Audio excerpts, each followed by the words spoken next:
Hallo vriend, welkom nog een keer in onze moonflowerkast. Wij gaan deze keer een soort Alocasia vinden. Alocasia is vele soorten.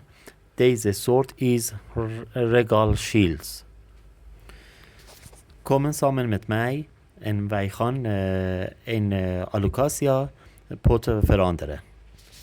Alocasia Regal Shields is een hele sterke soort. Deze soort groeit heel snel met mooie bladeren.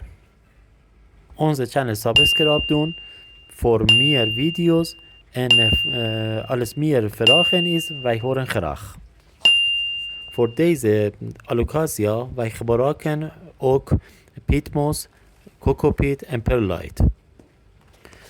Deze plant wij hebben gekozen heeft paar rhizomes.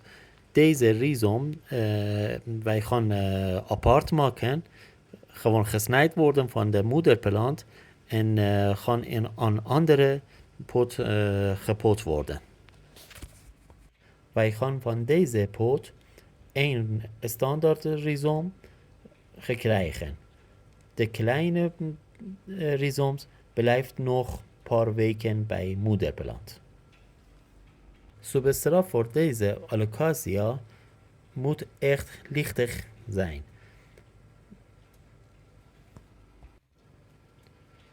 Wij gaan van deze plant, van moederplant, gewoon eerste grond gewoon weghalen en nieuwe grond gewoon bij doen. Kijken, wij hebben nu een hele goede rhizome. En eerst wij gaan moederplant inpotten en dan de babyplant, gewoon rhizomes, in de andere potten laten doen.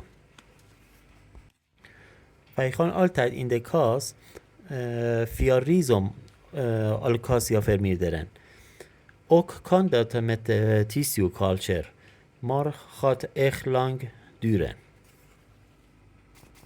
Voor groeien en beworteling wij gebruiken speciale hormonen en NPK en micro- en macro-elementen. En nu is een stukje van de kast met Regal Shield Alocasias. Kijken en schrijven.